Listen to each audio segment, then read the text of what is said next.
Hello, hello, my Let's Keep It Real people. I know you're like, Sandi, we missed you, but it's summer and I have to take some weeks off, but don't you worry because I'm coming back bigger and stronger. And I'm starting out with this awesome sauce guest. His name is Gregory Wright, but we call him G. I don't know if it's G man, but we're going to say G. Before I bring him out, let me just tell you a little bit about him.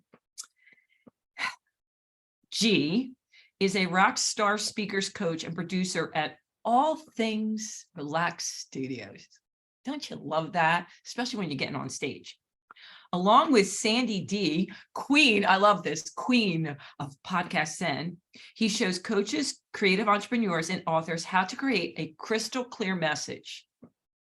I could go on forever, I need that, and connect with their audience in the Rockstar Speakers program. I'm going to tell you more about him later, but welcome, G. Thanks for being on. Thanks for having me, Sandi. I'm excited to be here. Okay, so what's your one word? I ask all my guests. One word. You get one word, whatever pops in your head, to best describe your past 30 days. Doesn't matter what it is, and why'd you pick it? Development. Ooh. Yes. I've had a lot of words, but not development. Tell me more. So as you mentioned, we have our Rockstar Speakers program, right? Mm-hmm. But then we're also, like, my partner Sandi D is going to do a retreat and I'm going to do a summit. And I think in the last 30 days, we've just really begun to develop the business of seeing, okay, not only what do we do and who do we want to help and how do we want to do it, but, you know, I think there's I don't know. I think there's something about when you really just throw like caution to the wind or really don't care what everybody else is doing and you just find what you really like to do. And I feel like we're full speed ahead now. We're just going forward with this, whether people attend or not, which they will attend probably. But, you know, development, like just, Yeah. I think a lot's happened in the last, 30, 60 days that really helps with, I think a lot of stuff's going on with the planets and everything as we talk, right? So, yeah. I'm so glad you said that because I think the problem that many of us get into is we think we have a good idea. And then we go on social media and we go, crap, there's a million people doing this. And how am I going to stand out? And now I'm going to be, and I always say to people, every time I do something and someone says, you're going to write another self-help book, you're going to do a podcast, there's millions of them. And you know what I say? Well, then there'll be 1,000,001. Because exactly. When I really want to do something, I'm going to do it. And I hope people attend, and they will, but I got to do it because I'm passionate and I love it, which I know you are. So let's give them a little bit of background of why you started this company. And I have so many questions about that. You were a tour, I'm sure you have millions of stories. Do you have a journal? 25 years of touring and managing. I think you were a sound manager for rock bands all over the world. I was a tour manager and live sound engineer for over 25 years, worked with many well-known artists, a lot of great bands and lead singers, and the Queen of Soul before she passed away. I got to work with her. And what I loved about touring was traveling all over the planet and realizing that music is the one thing that really connects every society in every country. No matter what country you go to, there's people that connect with the music. So it was a great career. I'm so glad you said that because music, dance, it's universal. I've done a lot of keynote speaking, and there have been times I'm thinking, I don't really think they understand what I'm saying, meaning language barrier. Okay. And I was in Thailand. I'm like, I think 50% of my audience really doesn't speak English that well. And I would go in the middle of it, screw it, let's just dance. And guess what? Yes. That's what they remembered the most. That 9 months of planning, they remembered I made them feel awesome by creating this dance together. Same thing, put the music on. It was awesome. All right, so did you burn out? I mean, did it get old traveling, or were you still going strong when you decided to make a shift? It's I think it's like anything in business. When people that aren't in the industry that you're in see it from the outside, like the outside lens, it looks different. But when you're in the middle of it, it's not as exciting as it may seem on the outside. It really became more of a corporate job, and you're just moving people city to city. But I really came off the road because my father had open heart surgery, and he was going to go into a nursing home. So I came off the road to take care of him. And it was literally just months right before the pandemic hit, which basically took everybody off the road for good. So I kind of think, I wouldn't say I'm retired entirely from it. Like if a right show or right artist came out to just maybe go do something for fun or a one-off or something, maybe. But I think as far as the touring industry and journey, I think that chapter is in the past. And now I'm really excited about the new chapter of coaching people, coaches, authors, creative entrepreneurs, how to use the same techniques that these artists use before they go on stage, how they can use it to promote their business. And that's where I am now. I was listening to one of your interviews, and this is so true. I've met a lot of great speakers. I mean, they get on that stage and you're like, whoa, but then they get off the stage and that introvert comes out. So people just assume performers, like even rock stars, are extroverts. And I was fortunate enough to hang out with a few of them that I would see when they get off that stage, some of them just wanted to beeline, into as close as they can into their room without anybody around them, because they were drained. And it wasn't because they were a snob. No. Misperception. And so the biggest question I got for you, for those people, were help me, because I have a lot of speaker friends, when they come off and they're asked to do interviews, they're like, blah, blah, blah, blah, or they just keep talking nonstop, and people don't get it because they're like, we just saw you up there. So what do? One of them said, let me just give you the first question. Please ask, she said, G man, but just please ask G. Okay. How can I explain to people that I'm not a bad person and I'm not being snooty when it's difficult for me to socialize after I come off the stage? I am an extreme introvert and I don't know how to cure it. That's a great question. This is fascinating because this is what artists deal with. Okay, so in just my opinion of the music industry, this is why the meet and greets always happen before the show. When you look at the bigger artists, they do the fan meets, any type of interviews and everything before the show, because literally right after the show, they head right into the SUVs and go either to the hotel or the jet or the bus or wherever and on to the next city, or even now if you can't. But the problem with that is that a lot of people, it's hard to be interviewed before they speak when they don't know what they're necessarily going to talk about. So I would say if you just spoke and then you have like this, meet the fans, as we talk about in the press, give yourself 15, 20 minutes that everybody knows. This is what we call the towel off period. Like the artists come off stage, they're soaked in sweat, right? They need time to go to the dressing room, and they need time to towel off, and not just towel off. Maybe they grab a bite, maybe they chill, like meditate, vent, come down from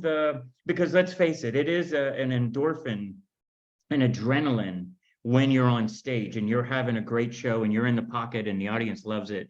And then as soon as you come off stage, all the fans want, oh, that was so great. Can I get a photo? Can I get, and they want to interview and everything. It's really important to have that boundary of, hey guys, I'll be right out. Give me about 15 minutes to kind of go, chill and then kind of collect your thoughts and come down from it, but also try not to be too critical of yourself. We talk about this in Rockstar Speakers. After your show, do not be so critical on yourself, like what you screwed up or what you need to do different. You still want to stay in that rock star mode, because when you meet your fans, here's the thing. When you meet your fans, they don't know if you had a bad show. They don't know if you said the wrong word, or, you've been to concerts where the guitar just went out for a second, or the lead singer forgets the words and points the mic at the crowd. You don't know. So you want to make sure when you come off stage, you still have that rock star presence, but also take time to just kind of, focus. Yeah. And a good thing to do with fans too is have somebody in your team. This is what we used to do to wrangle people, right? Have somebody in your team who can say, oh, she's going to be right out in like 15 minutes. Here's a table where you guys like keep them entertained, keep the crowd going, so that when you do go, this is what we would do with after show meet and greets. After the show, they go to the table and sit down and meet the crowd, and there's a bottle of water there, and there's a Sharpie, and there's a towel, you know what I mean? And it's kind of like, it really brings more of a rock star feel to it, but it also creates some type of organization of where when people walk off stage, they're not being, like 25 people coming to them at the same time, pulling at them. It's like, go back to your dressing room, chill out for 15, 20 minutes, have your team set up an official meet and greet place, and then come out and be the rock star and meet everybody and do the photos and everything. That's kind of how we do it. I love that. I always call my people, if they don't want their name, either Sally Bell for the females or Billy Bob. And Billy Bob, yeah. Worked with a lot of Billy Bobs in my life. Yeah. And Billy Bob was saying, I was talking to him the other day, and he said he gets off stage and runs to the bathroom because he doesn't know what else to say, and he hides in the bathroom. But I think what I'm hearing is, don't apologize that you need that time to recruit. Do not apologize. Go to your freaking room they give you. You have a green room, most of these people. Don't feel bad, but he doesn't go in there because he thinks they don't understand. And he goes in the bathroom and hides and meditates. That's one way to do it. But you want to have this in advance too. If you have a green room, then you have people on your team, and it could be even just one person. Yeah, one person. Partner could be an assistant. Doesn't have to be like a 20-person crew. One person on the team that when you're in that dressing room, it's off limits to everybody else. Yeah. It's just you there, sitting there, composing your thoughts. A lot of times green rooms will have a bathroom or something. You just want to go and freshen up, right? And give it 15, 20 minutes. Have your people. This is the best way to create the excitement too, is you go on stage, you should feel like a rock star when you perform. When you come off stage, you should feel like a rock star, pop star, and have your people kind of put them in an area so that when you come there, they're all like, yay, you did great. And it's controlled. And it's much better. It looks better for social media and photos. It makes it much more organized. Can I get a photo with you? Sure, here you go. Like, and it kind of separates a little bit of the show aspect to the after show. You need to have that window, 15, 20 minutes, and just kind of focus is what I would say. I love that. All right, so let's go to the next biggest question. Go ahead. I want to make sure I get it in, because last time they're like, Sandi, you didn't get this in. All right. A lot of times I'll have very famous people, well-known speakers on my podcast. Some reason they'll say to me, I don't know why, Sandi, I'm so nervous. And I guess because they're talking about them, a lot of them, and their journey. And as this one guy, Billy Bob 2 calls it, I get crazy brain, in which somebody asks me a question and it's just stream of consciousness, blah, blah, blah, goes on. And I can tell you there are guests that do that. They just keep going on and they're like, oh my God, I'm sorry, you're going to have to cut all that. And you don't even know how to break it because they're just so nervous. They just go. They want to know if you have any tricks for them or tips on how to stop the crazy brain. The power of the pause. Yeah. Let people, when they ask you a question, we do this with the training and things, like if I came up to somebody came up to you on the street and said, tell me about your first car, and it was 20 years ago. You're going to pause because I'm like, I don't remember. It was 20 years ago. I don't remember my first car. But yet when someone asks, well, what do you do? And then they just rattle off like this rehearsed script and everything. Use the power of the pause. Take a break and don't rush. I think a lot of people, when we get nervous, we rush. We speak fast. If we're reading a script, or trying to follow along with, some type of memorize, we speed up because we need to take a breath. And if you look at some of the best public speakers and politicians, Obama, for instance, talking Oprah, people like that, that when they talk and they want to draw in that point, they pause. And that's what draws the audience in. And they take a breath and they focus on what they're going to say. And then when they present it, it has so much more impact. So if you find yourself in the middle of an interview or in the middle of a show or something, just running and running and running, all you have to do is just kind of pause. Ask the audience a question that makes them think. And that will give you time to go, okay, I lost my place. Where am I now? Okay, I'm good. Okay, this is what I'm doing. You know what I mean? Like have some of those go-to questions. Like, have you ever experienced this in your life? And then pause and let the audience think. That goes with anything you're pretty much talking about, right? It's a good go-to that you just have on the set list there. Like, okay, I need, and what do comedians do? They take a glass of water. That's timed into their set. They throw the joke out there, they get the response, they wait, they let the audience wait, then they take a sip of water, and then they go on, and it gives the audience time to catch up. So they don't have to feel nervous and like, oh, what am I gonna say? Just ask the audience a question. Not how are you doing? That's too broad. It's like, so if you ever felt like that in your life, think about that. Yeah. And then just take a sip of water. And then continue on with your speech and give your brain time to catch up, and your audience too. Think of it as a pace and a tempo. Gee, I took a course during COVID. It was an amazing public speaking course, and someone recommended it to me, and I was like, I've been speaking for years, but she's like, no, you're going to really do well with this. It was the most amazing thing I did, and it was almost a year. But the biggest thing I got out of it, and I'm very theatrical when I perform, they called it take a beat. The same thing, pause. Take a beat, so and I took the same speech and just hesitated, paused, walked a different location. And let me tell you, I did it for the first time in a few weeks in Philly, and it had a whole different feeling. The same exact speech. Yep. Because I am so high energy, but you don't have to do that. When you actually are so up there and then you pause or take a beat, it actually makes like more impact, way more impact. And I didn't know how to do that. It took me like a year to put that in, of how to like slow down at different points, because timing is everything, Yes, timing. I mean, think about your favorite concert when the artist, they know that you know the chorus and they go, you sing, and they take a break and the audience is singing along, right? Yeah. That's their chance to rest up. They've got a big note coming up. They need to take a glass of water. They need to get ready for the next, whatever the theatrical thing is. And acting, I mean, God, Christopher Walken is, and William Shatner. I mean, these guys are just brilliant at being able to pause mid-sentence and have that actually be part of their sound, their signature sound. So people shouldn't be afraid of the pause. And the happens when we're talking. We don't write out in a script, but is a way for our brain to catch up. Like, that's a great idea. I never thought of that. And you pause and draw the audience in a little bit.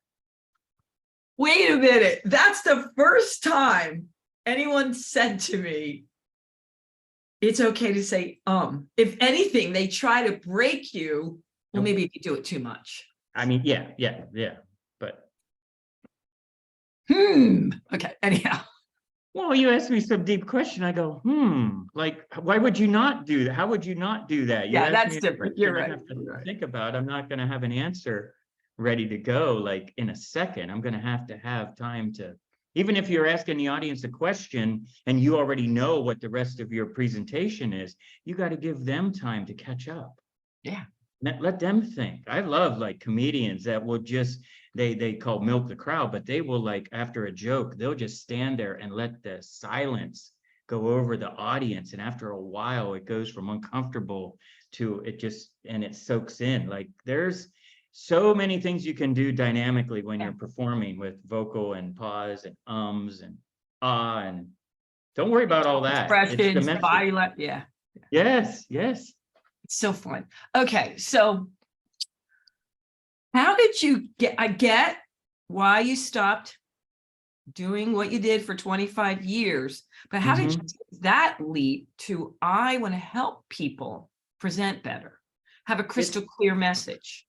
It started out with when the pandemic happened. I met my partner, Sandi D, before the pandemic. And we, were living together and everything. So pandemic happened, and I was like, we want to talk to people. We want to hang out with people, but we can't really go anywhere to talk to people. And she's like, well, let's start a podcast. And I'm like, well, and this is how she became the queen of Podcast Zen. Well, my partner, Sandi, is a Virgo and an introvert and was terrified of public speaking. Like the first time she put the headphones on and heard herself in the headphones with the mic, she's like, that I don't sound like that. And I'm like, yeah, you do, but we'll work on it, right? And so I basically started showing her all the tips and techniques that I learned from years with these artists. And then we decided, you know what, there's a lot of, entrepreneurs out there and coaches and authors, people promoting their books that really need to learn this skill. So that's why we created this. So it really came out of how do we get her message out to the world, when we're in a position where we can't go out and talk to people in person. So that's one thing that the pandemic really helped steer our company in a different direction, that, and Zoom was just coming out and everything. And it was like, okay, now we show people how to be comfortable on camera. So when you were managing, did you help them with their interviews? Unofficially, yes. We had media training and all that, but I would show them, like, look, when you go into this TV studio, don't think about the millions of people watching the show. Think about the one person who's asking you the questions. That's who you're talking to. It's a conversation. It's a conversation between you and whoever's asking you the questions. And that's it. Don't worry about the lights. Don't worry about the camera. Let's make sure we know, like I did prep them, like, okay, this is the day, this is where we're playing, this is the time. Like I had, basically a set list and note cards for them. But when they go on camera, it's just, this person wants to know more about you and share stories. So yeah, I did a lot of unofficially, because the publicists did a lot of training too. Okay, of course. I pull them aside and be like, look, this is your chance. Talk to that one person. Don't worry about the audience. And it's the same thing for people going on their phone, on social media. Don't worry about trying to talk to all your followers and all the people out there, millions of people. Talk to that one person, have that conversation, and it takes a lot of the pressure away. So is there anyone that sticks out that you like? Sandi, they were an awesome interviewer. Like anybody, like boom, they had it solid. They captivated people. Oh, boy, that's a really, really good question. I don't know. I never really thought of it that way. A lot of the pop artists that I worked with were very dialed in. Very dialed, because the record label spent a lot of money on artist development, media training, hair, makeup, all that. But some of the best interviews that I ever saw was with a much smaller band, and we're in like some radio station, and the DJ is just asking them about what's your favorite music. And instead of going to some canned response, they just start saying a story like, ever since I was 5 years old, I grew up listening to Zeppelin. They used to rock me to sleep to Zeppelin, so I guess it's stuck. And it was just like an authentic thing. It wasn't part of this is how to promote the record, this is what to say at the show and stuff. And I found that the more authentic people were and the more comfortable they were with just having a conversation, the better the stories were, the more authentic the interview sounded. So I don't really want to pinpoint somebody that was good or someone that was bad. I just not say bad. I would never ask you to put bad. Just someone that stuck out. A lot of the bands that just really, especially when they're doing their first interview, it's just awesome because they're so nervous, but yet they're like, you know what, I'm just going to talk about who I am. And sometimes those interviews are better even than the people that spent years and months being trained and have that, I won't say the word, but there's a word in the industry of where they're, sounds like they're fake, right? Yeah. Yeah. You know what I'm saying? We'll say So polished. polished is good. Yeah. Too polished. Yeah. No, it was fun. Okay. All right. So let's switch gears a little bit because we Okay. do have a lot of speakers out there, Okay. and some of them perform a lot. Some of them are just starting out. And Okay. I've got a bunch of questions for them. And we actually talked about it a teeny bit before you came on. Okay.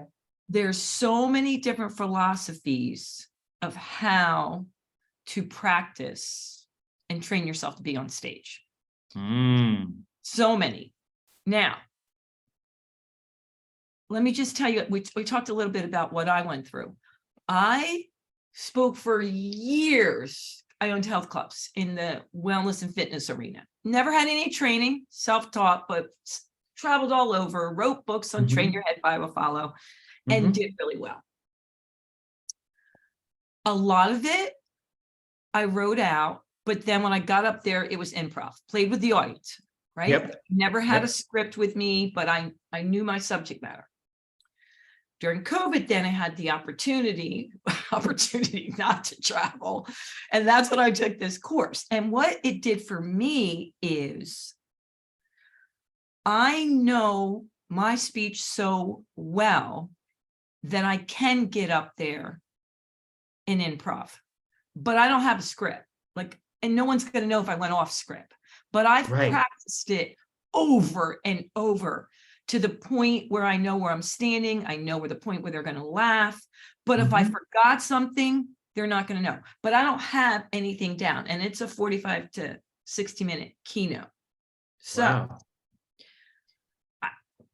I never thought I would do that, G, but I just kept practicing segments, knew my body language.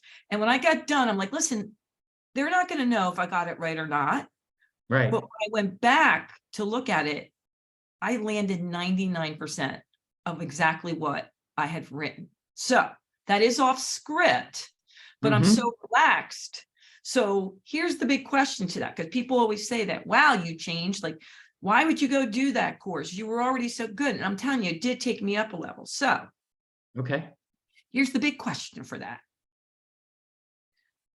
A lot of people say they're great at it and they wing it. How do you feel about, hey, you've been in the industry for a while. You can just get up there, play off the audience and wing it. They want to know what your response is to that. I think even if you're doing improv, okay, if you're improving, you're basing it on some type of reality. You're basing it on some story. So the idea for me of winging it, that I'll just get up there and wing it, that I would never do that because I like to be rehearsed and practice. Having said that, we have like a phrase with our company, ditch the script, meaning that like you don't have to focus on every word being perfect. What we show you with our system of the set list is if you have great stories, you have a great story of how you got your start. You have a great story of, you know, what you do. Like we call this the top 5. I'll give this to your audience. It's in the program, but the top 5 is what do you do? Who do you help? Why do you do what you do? What makes you unique? And why people should work with you? And there's many more, but that's how we refer to it as the top 5.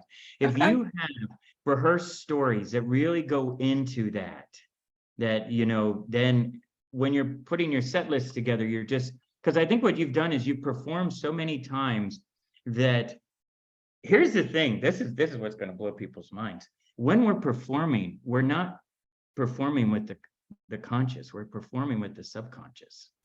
It's really the subconscious connecting to the other people. They have a feeling associated with it.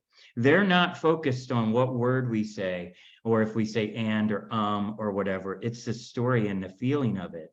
So if you practice this story of how you got your start in your business, what it was like, you know, doing the first internship right out of college. And you have this great story that you've talked about and shared, right?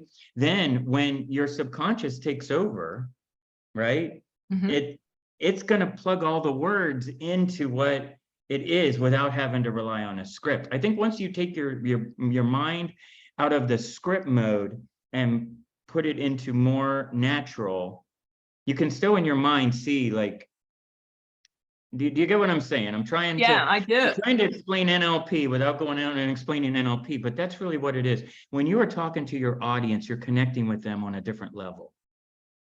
They're not just listening to the words you say, they're listening to how you feel, how you talk. So if you're talking from a place of this is how you feel and it's authentic, the audience is going to connect with that a lot more than, okay, here's a PowerPoint and, oh, I missed point 3. Let me get my notes. I screwed up. Like, the audience doesn't know if you screw up unless you make a big deal about it. Absolutely.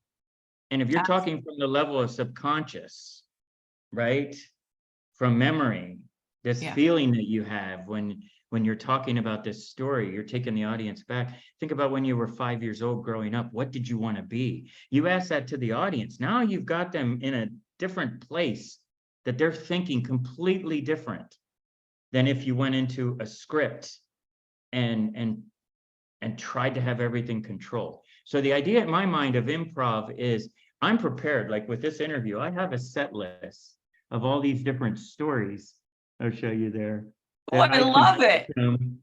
So, you know, but it's not a script, but it's just different points and things.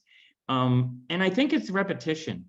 The more you do anything, the more you rehearse, and everybody has a different way to rehearse.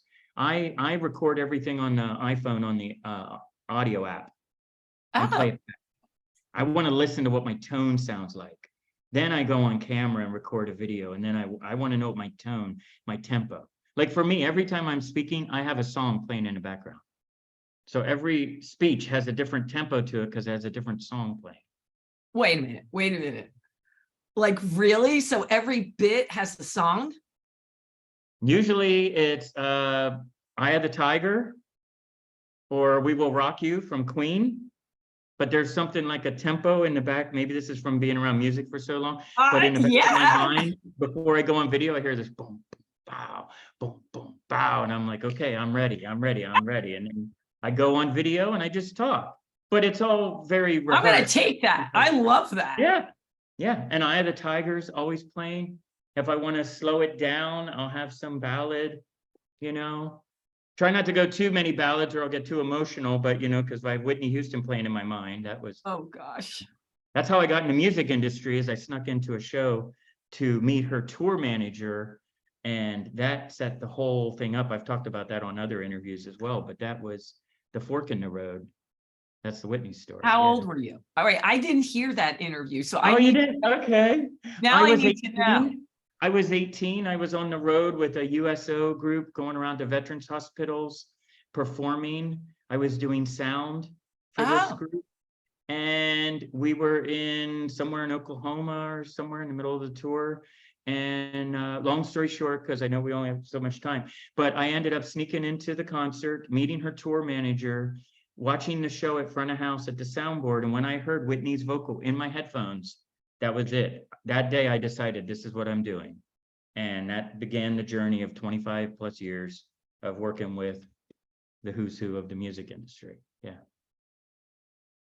I love that you snuck in. Right? That makes me happy.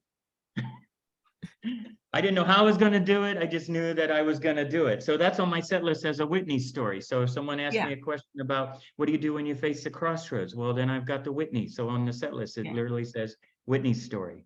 But I've got about 10 different versions of that. You see, if I wanted to go 10 minutes, I can make that go 10 minutes. If I wanted to go 30 seconds, if I wanted to go 8 minutes. So if I have that set, that song, like a comedian has their jokes as sets, right? If I have that Whitney story on the set list, how long do I want it to take? I could go into the whole, I wanted to be a radio DJ at 5 years old and lead all that up to the Whitney story. And then from there, I can fast forward to another part. So you see, this is what I'm saying about using a set list, is Yeah. you just have these great stories. They're not scripted, but depending on what Yeah, piece you want to pull to the audience, someone asks you a question in an interview, you've got this go-to. I like that idea. So, I mean, and you could use that story in so many different ways. Like, how did you get started? Well, I stuck into the, Yep. but you also might say, I know I want to get that story in. And so depending on what question, you'll figure out the angle, but more importantly, you can make it 30 seconds or 10 minutes. So it's not the same exact story. Right, because it's in your mind, it's authentic, it happened, and when I talk about it, it's my subconscious connecting with that event in my life. So I don't have to remember word for word. I don't have to remember details. I don't know what day of the week it was or what the weather was like. Those aren't important details. What's important is the feeling I had. The feeling I had when I knew I was going to get into the show and I didn't know how I was going to do it. I knew I was going to meet this tour manager who changed my life, but I didn't know how I was going to do it. So if someone asks about intuition, there's a great story from the set list of just follow your intuition or manifesting. Do you see what I So mean? did you go right into that after high school without going to college? I could, if it depends on the set, it depends on the audience, right? I mean, you can have like the same type of set list, but it's different for each audience. Your audience is a lot of public speakers and entrepreneurs. So I'm going to talk more on the business side. If I was going on a show or in front of an audience that's very much on the woo side, right? Meditation, manifestation, then I'll talk about this manifestation story of Prague. But all it says on the set list is Prague. Do you see what I mean? I'm not going to go into every one, but like you get to a point where, so this goes back to the whole winging it. You don't have to go on stage and wing it. If you have this great set list of even 8 or 10 different stories that you can pull from and then piece them together, kind of like a comedian putting jokes together or an artist putting songs together that stay the same tempo or create the same type of feeling, then you don't have to worry about trying to wing it. You have this set list of like 10 great stories that you can pull from. Yeah. By the way, besides being business people, there are a lot of woo-woo people on here. So okay, well, manifesting is the key. You have to, I'll go into that. So I want the Prague story now. They want to hear it. Okay. So this is good. See, this is good because you're pulling out stories like, wait a minute. Here we go. This is great. Okay, I will, because I'm looking at the clock and I know we only have so much time, so I'll keep it short. There's like a 10-minute version of this. I'll give you like the 2-minute version. But 2 minutes and 30 seconds. 30 seconds? 2 minutes and 30. No, I said 2 minutes and 30 seconds. 2 minutes, 30 seconds. Okay. So I'm kidding. I did a awakening the third eye exercise where I watched this video and I went to the meditation. Oh. And before I did this, I created a vision board. I've always been big on vision boards. And I put a picture on the vision board of Prague. This is a city, I've been in Europe many times, but I've never been to Prague. So I put this on my vision board. Then I went and did this exercise, this meditation, the third eye. And when I woke up, everything was crystal clear. This was many years ago. Everything was crystal clear, like I could see like a different vision, right? And I went and I checked my email and they said, guess what? You're going to Europe and here are the dates. And the very first date on the European tour was Prague. So I put on my vision board months ago a picture of Prague, and then maybe 2 or 3 months after I put it on the vision board, I was literally in Prague taking a photo of the same photo that I had on my vision board. So that's a very short version, but it's really about manifesting and really being crystal clear on what do you want to accomplish. So if you're a speaker starting out, see yourself as that successful speaker. Manifest it, see it, be it, practice it, study the people that you feel are at that level. What do they have? We talk about this in Rockstar Speakers. What is their X factor? What is it about them that stands out? And then do an evaluation on yourself. What is it about you that stands out? I have this little thing, and I know it's going to happen. I think since I was in my 20s, I want to be on stage with Tony Robbins. That's my big thing. There you go. There you go. And so I have this little bit now I Yes. started doing of Tony inviting me up and telling him that I met him in a paper bag, and I have a whole bit on it. And like, my son's coming downstairs. What are you doing? Because I'm sitting here pretending I'm like shaking the hand of Tony Robbins. He's like, You're Mom, I lost visualizing. You're it. not pretending. Pretending. You're visualizing. Right. You're manifesting it. You're right. You are. You're visualizing. Yeah. Yeah. You are And rehearsing. by the for way, when the G did moment not happens. know this. Yeah, he did not know this. I Nope. teach vision board classes. So that's why Oh, I you was, do? Oh, that's awesome. yeah. And a lot of my train your head and body will follow. It's all of Oh, I breaking love it it. down, visioning, and you had no idea. So I No, no set him idea. up for that. I did not set him up for that. Okay. We put the French Riviera on our vision board 2 years ago, and now we live in Nice in the French Riviera. That was my next question, because I remember we had to reschedule because she said, I'm Mhm. moving to France. Yes. Yeah. I know. It was on the vision board. Well, for Where 2 did you years live straight. before then? Where were you before? We were in central Pennsylvania, and I've been out in LA and New Wait a York. minute. And So you lived near me?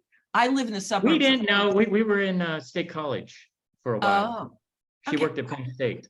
Oh, a couple hours, 2.5 hours. Yeah, a couple hours. Yeah, Philly. Yeah, I miss the cheesesteaks though. They do not have good cheesesteaks over here in France. Not like Philly. The hoagies and pizza are good here, Not but like I Gina's. don't know, the French Riviera. No, it's pretty good. We do have good bakeries though. Yeah. So how long have you been there? We've been here about what, 9 months or so? Yeah. But it was all on the vision board. Everything we want, we put on the vision board and then look at it every day. And then, well, then you're talking, woo, the secret, you manifest it. I'm so happy and Yeah. grateful now I don't even that think of it as woo-woo. I just think it's real. That's it. it's I think- real. It's real. I Okay. believe it's science. It's how the brain It works. is science. It's frequencies. Yes. Okay, so what's your favorite thing about living there? What do The you love? culture. The Oh. culture. Yeah. I've always been around, I've always been like an international culture. I always like to be around different languages, different food, different culture. The weather is great. The people are great. It's, yeah. I don't know much French, but Sandy covers that for me. And I Oh, really she don't- does? She knows French? Oh, she's fluent in French. She's, yeah, French citizen and everything. She's like, yeah, the Oh, real deal. you're hooked Yeah. up. Then. As long as you're with I'm somebody. hooked up. Yeah, I can say hello and goodbye, and that's about it. And I try to order like Yeah. some croissants. She's gonna kill me when she hears this. I'm like, I gotta learn French. It's a hard language to learn. It's hard to learn. I've been there a few times and I was with Yeah. friends that live Yeah. there. And I tried. I'm not good at it. I can just tell you. It's some people language comes easier than others. For me, not so good. Okay. I'm just thinking from Penn State to the French Riviera, it's so beyond different, like beyond different. That's the power of manifesting. And she said from a little kid that she always wanted to live in France. And this is funny. I was on an interview in June. We moved in like October, November. I was on an interview in June where Cindy asked me, what's your definition of wealth? And I said, living on the beach in France with Sandy and having a company be successful. And that was long before we even knew about, the opportunity over here. So Yeah. people should really focus on what they want, put it on a vision board, and really like be and rehearse like you're doing, rehearsing with Tony Robbins. Like manifest it, visualize it. And it's not pretend. Don't say No, that. it's visualizing. Visualize. Okay, so then what are you and Sandy visualizing for the company? We are do you working want? we don't want to work with everybody on the planet. We've decided that. So we make it very exclusive. We only want to work with a handful of people, the right people. So we've got our rock star speakers where we work with businesses to, speak with confidence and clarity, connect with their audience. She has her Soleil retreat that she is creating. It's going to be in October for only 12 women from all over the world. I just launched or about to launch I want to call it the G25 Summit, but I can't because that's used already, but it's Riviera on Stage. It's going to be like G Summit of 25. I'm going to get 25 of the best business leaders together, and that's the audience. That's everybody. And it's going to be like an audition process, and we're going to have people come over here, in November when it's cold everywhere else, come over here to the French Riviera. It's going to be a 2-day summit. It's going to be a power summit of where we all get together and we share ideas. And we're going to talk about, business strategy and public speaking. And yeah, it's going to be a lot of fun. That'll be fun. Yeah, it's going to be great. Okay, so that's November. Then let me just back up because we can always put it on the show notes too. But you said Sandi is doing something just for women, and I'm not sure when's that, or you don't know yet. It's in October. It's Sandi D's Soleil Retreat. It's Unlock Your Creative Zen, and it's only for 12 women from around the world to come here and spend like a week in the French Riviera. And there's something, Sandi, there's something about the energy over here. It's not just the palm trees and the beach and everything. There is something really science-wise, manifesting-wise. There is a different energy over here. This is where some of the most creative people, authors and painters and sculptors and everybody that, Picasso and everybody came here to get inspiration. There is something very powerful about this area. I believe very much. This part of the whole, and it doesn't help being on the French Riviera, but there is something very, very unique about the energy here. Yeah. Well, here's the deal. You can feel when you travel, when you go to an area, that people are just more relaxed and happy. The whole energy changes on the street. Yes. Yes. Versus when you go down a street that people are very guarded. Yeah. And won't even look at you. It's like tense, and it has a totally different feeling. That's why people go off to the mountains or the ocean just to feel the vibe and the energy. For years, people said, Sandi, you got to go to Sedona. It's so different. I'm like, how different can it be? It's different. Did you go? Yeah, I did. It's incredible, isn't it? It's you can't describe it. There's an energy there. There's a very my husband who doesn't get, he supports me. But he has no idea what, like, he's a lawyer. He's that logical. Even G got it. He was like, okay. I'm feeling something. That's he didn't know what it was, but there was something going on there. Right. Yes, it's true. Just saying. It's true. Okay. Wait, I got to get this. One more question before we go. I got to get this one question in. So, you mentioned a little bit that your program works with crystal clear messaging, right? You talked about that. That's one thing, because very, very important. Is it part of the program and your teaching? Is that part of what you teach your clientele? Yes. Okay. By just being crystal clear on what you want to say and who you're talking to, it doesn't matter what you say. Meaning the words that you say, you don't have to worry about having it be a script. If you're talking from your heart, if you're talking from authenticity, like your passion comes through. So yeah, that's what I mean by having a crystal clear message, is that it just like a tractor beam right to the audience.